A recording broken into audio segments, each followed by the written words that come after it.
Mais dites pas n'importe quoi, c'est évident que Schwarzenegger est plus fort que Stallone. Même en mettant Van Damme en plus, ils seraient démontés tous les deux. Je suis pas du tout d'accord, vous dites n'importe quoi. Bon, on réglera ça après l'émission. Bonjour et bienvenue dans Fort Accord, votre analyse d'après-film en compagnie de Michel, le spécialiste technique de l'émission. Bonjour Michel. Bonjour Michel, une doublure dans le champ, un reflet de caméra, rien ne m'échappe. Alors aujourd'hui, on s'attaque à Commando, et comme l'émission s'appelle Faux Raccord, on va commencer par des vrais faux raccords, et on en a des gratinés dans le film, croyez-moi.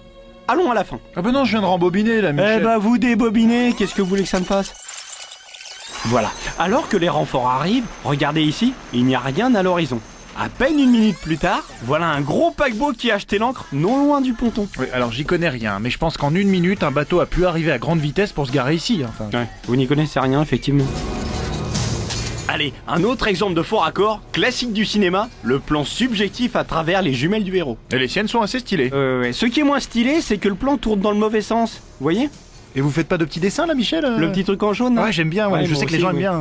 Ouais, mais là, les gens sont pas débiles, ils ont compris. Dernier faux raccord, et pas des moindres, dans cette séquence. Vous voyez comme cette Porsche jaune se fait exploser par Schwarzy. Bon, on va pas s'attarder sur le fait qu'il se mange un poteau à 150 km/h sans ceinture et il s'en sort sans aucune égratignure. Moi, je trouve ça crédible, vu que Schwarzy, il est trop balèze. Stallone aurait pu le faire aussi. Hein. Ouais, bon, c'est ça, oui, monsieur. Maintenant, vous n'avez plus de voiture. Maintenant, j'en ai une. Oh, trop fort, le mec. J'adore. Regardez bien à quel point l'aile gauche est abîmée. Ce qui est étonnant, c'est que d'un plan sur l'autre, la voiture passe de l'état d'épave à celui de modèle d'exposition. Regardez l'aile gauche, elle est impeccable. Vous pensez que la marque a fait pression, c'est ça? Ouais, ou la script a dû faire une dépression. Oh, très bon jeu de mots, Michel. Merci Michel. Peut-être que tous ces exemples aideront de jeunes cinéastes en herbe à être plus vigilants dans leur mise en scène et le montage. Effectivement, et à travers certaines erreurs, on peut même apprendre quelques astuces du cinéma, et ça, c'est chouette. Oui, mais ce sera encore plus chouette de le voir buter votre sale gueule. Bah dis donc Alissa, sur un autre ton, hein, je t'ai vu à poil dans Charme, souviens-toi. Bon bref, passons. Je vais vous dévoiler quelques ficelles, et c'est le cas de le dire. Regardez ici, on peut voir un câble servant à freiner la chute du véhicule. Parce que Schwarzenegger, il est trop puissant comme type. S'il est si puissant, pourquoi a-t-il besoin que cet homme-là soit tenu par un câble pour le porter? Ouais, mais rendez-moi mon magnétoscope maintenant. C'est moi le spécialiste. Et puis c'est juste par sécurité, hein, il l'aurait jamais lâché le mec. Alors comment réalise-t-on ce genre d'effet spécial? D'abord, il faut mettre une grosse perruque au comédien pour cacher le faux crâne. Ensuite, avec 2 fils de nylon, on fait un rail pour diriger le disque. Vous voyez? Et surtout, pensez à couper le plan assez tôt, sinon ça fait couillon.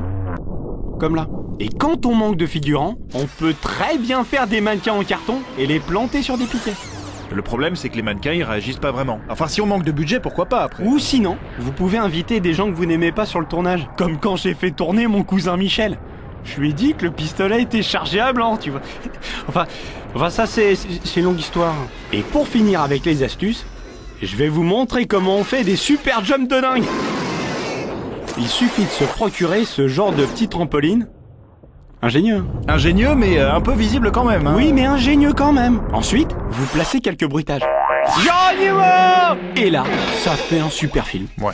Bah, vous me demandez pas si j'en ai une dernière? Ah si. Ah, ça tombe bien parce que j'en ai une dernière. Regardez le reflet du perchman dans la voiture. Ce qui fera l'objet d'un nouveau conseil pour les apprentis cinéastes. Faites attention au reflet, les amis. Cette fois, c'était la dernière. Ouais, mon gars. Oh, je l'adore. Ouais, enfin, Stallone est quand même plus charismatique. Bon, laissez tomber, c'est la fin de cette émission. Merci Michel et à la semaine prochaine. Merci Michel. Et croyez-moi, j'ai du lourd. Du très très lourd.